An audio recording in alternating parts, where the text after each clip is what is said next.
Habari na karibu kwenye Revealing Revelation, kituo cha unabii wa Biblia ambacho kinafika kiini cha mafumbo ya unabii. Jina langu ni Alan Dubry, na kama utapata kitu kutoka kwenye mafundisho haya, kumbuka kupenda, kushiriki na kujiandikisha. Na tuna ufunuo mwingine wa ajabu wa kushiriki nawe. Hii ilianza miaka michache iliyopita. Huu ufunuo kwenye kituo chetu kikuu, huduma ya Ministry Revealed. Sijui ilikuwa miaka kadhaa iliyopita, lakini ni ajabu kabisa na nitakuongoza ndani yake. Inahusu makabila yaliyokuwa jangwani na kile makabila makuu jangwani yanawakilisha katika siku za mwisho. Tuna mafundisho kwenye kituo kikuu yanayozungumzia makabila yote yaliyokuwa jangwani na nafasi zao na walivyopangwa kuzunguka hema ya kukutania jangwani, kile kinachowakilisha na maana yake katika siku za mwisho. Ni ajabu kabisa. Lakini leo tutaangazia 4 za kwanza au 4 kuu, bendera 4 ambazo ni makabila ya kuongoza kuzunguka maskani jangwani.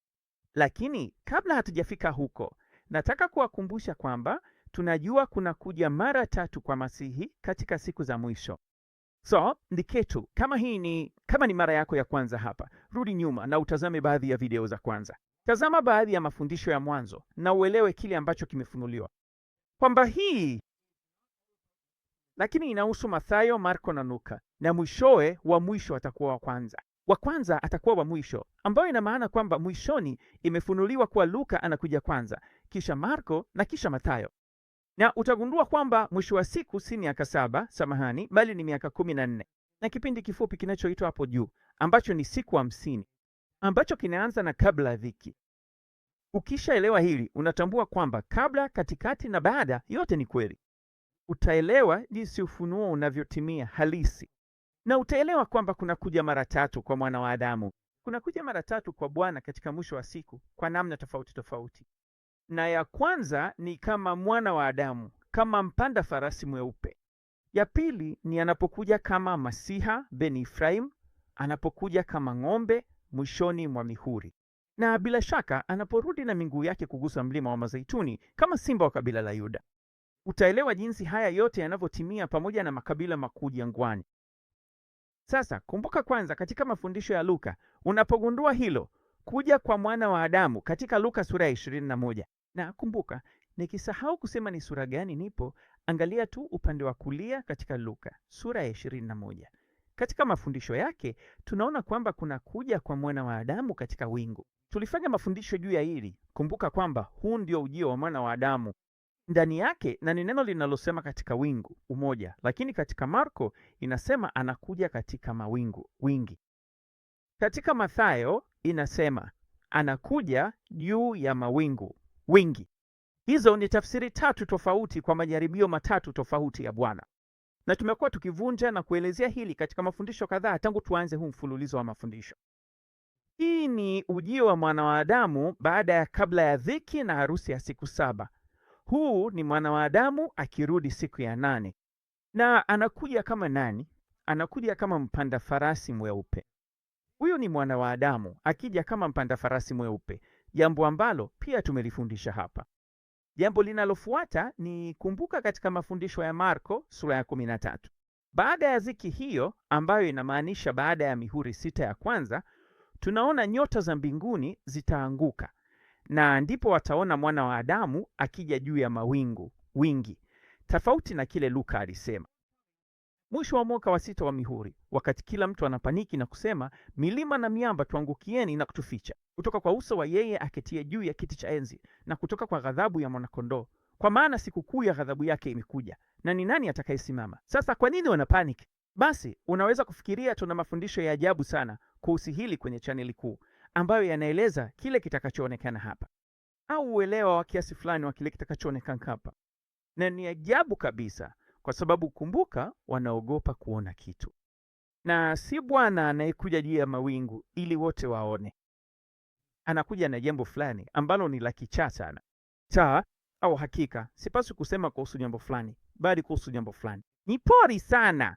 Na atakapokuja katika hatua hii ni Ufunuo sura ya 17, wakati Bwana atakapopigana vita dhidi ya Wanapopigana vita, wakati yule mnyama na wale wafalme 10 ambao ni pembe 10 wanapopigana vita dhidi ya mwanakondoo, na mwanakondoo anawashinda, kwa maana yeye ni Bwana wa mabwana na mfalme wa wafalme. Utagundua yote yameandikwa kwa herufi ndogo isipokuwa L1 na K1. Haya yote ni mwishoni mwa mwaka wa 6 wa mihuri. Halafu tunapata nini? Kisha tunayo Mathayo sura ya 24, na ni mara tu baada ya dhiki ya siku hizo. Hivyo basi hii ni baada ya mwaka wa 13 wa dhiki, na inasema ndipo ishara ya mwana wa Adamu itaonekana na makabila yote yataomboleza, nao watamwona akija. Imesemwa hapa bana, lakini ukisoma Mathayo sura ya 24 utaona hivyo. Neno in katika konkordansi ya Strong sio neno in, bali ni neno on, na sijui kwa nini waliandika hivyo katika tafsiri ya King James. Tafuta fumbo ni neno kwenye, si ndani. Unaona, ni neno kwenye, ilhali Luka na Marko ni neno ndani. Sasa kwa nini ni hivyo? Kwa sababu huyu ndiye mwana wa Adamu anayekuja juu ya mawingu wakati wa tarumbeta ya 7, wakati wa sauti kuu, ni kuja kwa Bwana. Atakapokuja katika hatua hii ni Ufunuo sura ya 11, wakati malaika wa 7 anapopiga. Hii ndiyo tarumbeta ya mwisho, wakati siri itakapokwisha. Na inasema nini? Tukisema tunamshukuru Bwana Mungu Mwenyezi, na wakati wa ghadhabu yake umefika.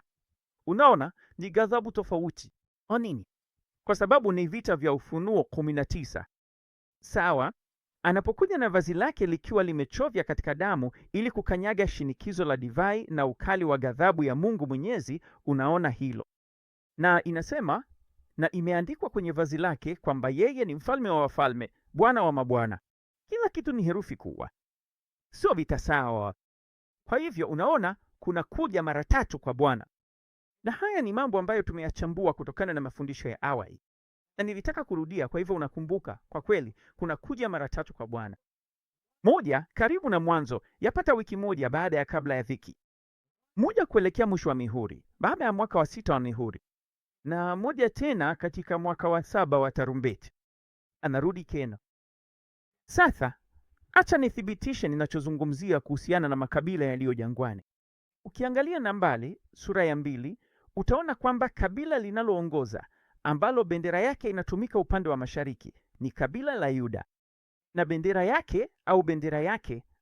yake ni simba, kama tunavyojua sote, simba wa kabila la Yuda. Na wale walio pamoja na Yuda ni kabila la Isakari na kabila la Zabuloni. Kusini kuna bendera au bendera ya Rubeni. Maji. Sawa, mtu mwenye picha ya maji ndiye Reubeni anayemwakilisha, na pamoja naye ni Simeoni na Gadi. Kisha una Walawi katikati, na upande wa magharibi una bendera au bendera ya Efraimu, na Efraimu inawakilishwa kama ng'ombe dume au ng'ombe dume, naye ana Manase pamoja naye, na ni bendera ya kabila la Dani. Na kwa Dani, na Dani anawakilisha nani? Naam, kumbuka tutaingia katika hili pia, lakini Dani anawakilishwa kama nyoka. Sawa. Kwa hivyo Dani ni bendera ya kaskazini, na Asheri na Naftali wako pamoja naye. Kwa hivyo sasa tunazo zote. Hebu tuangalie makabila yaliyo jangwani. Kwa hivyo hapa ni kusini, una Reubeni na makabila yanayoongoza yameorodheshwa hapa katikati. Sawa, wao ndio katikati kati ya hao watatu, na kusini kuna Ruben, naye anawakilisha mwanadamu na maji. Sasa unajua ni kwa nini hilo ni jambo kubwa? Sawa, kwa nini hili ni jambo kubwa? Kwa sababu inawakilisha mtu mwenye picha ya maji, inawakilisha mwezi wa Aquarius.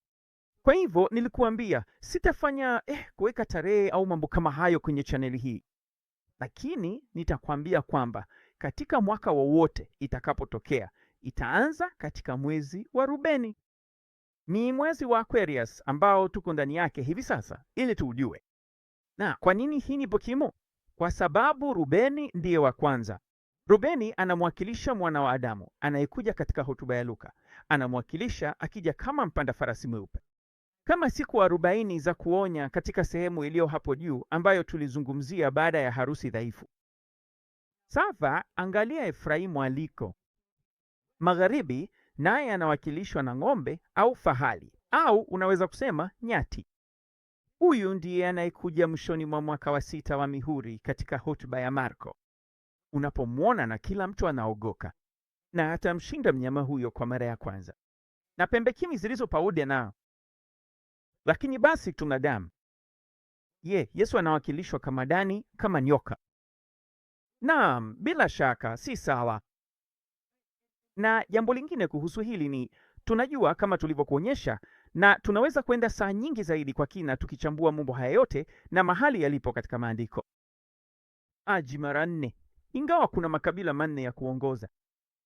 Naona mara ya 3 atakapokuja ni hadi mwisho wa hukumu ya tarumbeta, au hadi mwisho wa mwaka wa 13, mwanzo wa mwaka wa 14 wa dhiki, wakati wa tarumbeta ya 7, anaporudi chini kama simba wa kabila la Yuda, na inawakilisha mzabibu, kukanyagwa kwa zabibu. Unaona jinsi hilo lilivyo la kitaa. Lakini Dani hajawakilishwa kama Masihi katika Luka, Marko na Mathayo. Kuna mijadala mikate tu, kuna sehemu 3 tu, kwa sababu John yuko peke yake. Anawakilisha kitu tofauti. Kwa hivyo tuna nini? Tuna Bwana akija kwa siku 40 baada ya harusi ya kabla ya trib. Tuna Bwana akija mwishoni mwa mwaka wa 6 wa mihuri, na tuna Bwana akija mwishoni mwa mwaka wa 13 wa dhiki, au mwanzo wa mwaka wa 7 wa hukumu za tarumbeta, kama simba wa kabila la Yuda. Na kati yake akija kuelekea mwisho wa mihuri, na kabla hajaja kuelekea mwisho wa tarumbeta, katikati yake tunaye Dani anayewahukumu watu wake kama nyoka anayekuja. Tazama hii, tunaweza kuthibitisha hilo. Tumeona hapa kama makabila yalikuwa kina nani na bendera zao zilikuwa kina nani. Sawa, kwa hivyo tunajua mabango yao ni nini, au ni nani anayeongoza mabango. Sasa tazama, tunapoenda kwenye sura ya 49, inaongea kuhusu siku za mwisho. Reubeni ambaye ni mzaliwa wa kwanza. Reubeni ni mzaliwa wa kwanza. Yeye ni mwanzo wa nguvu zake, ubora wa heshima yake, na ubora wa nguvu zake, asiye na utulivu kama maji. Kwa hiyo anawakilisha mwanadamu na anawakilisha maji. Ni ipi nyingine tuliyawe? Tunaye Yuda hapa. Yuda anaelezewa kama simba. Yuda ni kama mwana simba, amelala kama simba mzee. Na ni nani atakayemamsha? Tukienda kwa Dan, sikiliza Dan anasema nini. Dani atawahukumu watu wake. Dani atakuwa nyoka kwa njia. Anawakilisha kuanguka kwa shetani katikati ya tarumbeta, karibu miaka 10 na nusu katika miaka 14 ya dhiki. Lakini vipi kuhusu Efraimo? Naam, Efraimu anatoka bila shaka kutoka kwa baba yake akiwa Yusufu. Na katika Mwanzo 49 hatusomi kuihusu kwa sababu watoto hawapo bado. Lakini tukienda kwenye Kumbukumbu la Torati sura ya 33 ambapo tunasoma zaidi kuhusu Yusufu, tunaona katika mstari wa 17, na inasema kuhusu ng'ombe wake na pembe zake ni kama pembe za nyati. Inamwakilisha nani? Inawakilisha mzaliwa wake wa kwanza, yule aliyepokea nguvu ya mzaliwa wa kwanza. Efraimu ni nani? Ndiyo maana Efraimu anawakilishwa kama ng'ombe, kama fahali. Kwa hivyo tuna mabango 3 kati ya 4 yanayomwakilisha Kristo akija katika siku za mwisho, na mara 3 tunajua Kristo anakuja katika siku za mwisho. Naam, unataka kitu? Tulionyesha kwenye kifupi muda si mrefu uliopita. Katika kitabu cha Hesabu sura ya 24 unapata uthibitisho wa haya yote. Hii ni hadithi ya Balaamu na Balaki. Balaamu alitakiwa ulaani Israeli kwa laana kwa ajili ya Balaki, mfalme aliyemwomba afanye hivyo. Lakini aligeuka kwa sababu Bwana Mungu alinena kupitia kwake katika maono ya maneno, na akaishia kusema baraka 3. Na Balaki alikasirika sana naye. Akasema, "Kwa nini umefanya hivi? Umebariki hawa watu mara 3." Ya kwanza ni Hesabu 24 mstari wa 7, anaposema atamwaga maji kutoka kwenye ndoa zake na uzao wake utakuwa katika maji mengi.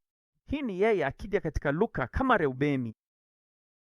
Hii sasa ni katika mstari wa 8, alimletea nguvu kama ya fahali mwenye pembe moja. Aliwala mataifa na kuangamiza adui zake. Nyati ni kama mawambumbe. Huu ndio wakati anapokaribia mwisho wa mihule. Na kisha katika mstari wa 9 inasema alijilaza na kulala kama simba mkubwa. Ni nani atakayemtetea? Huu ni kurudi kwake, miguu yake ikiwa chini kwenye mlima wa Mizeituni. Viambeli, tafuta na ujitafutie mwenyewe. Ni ufunuo wa mpangilio wa makabila jangwani. Naomba ibarikiwa. Kwa heri kwa sasa.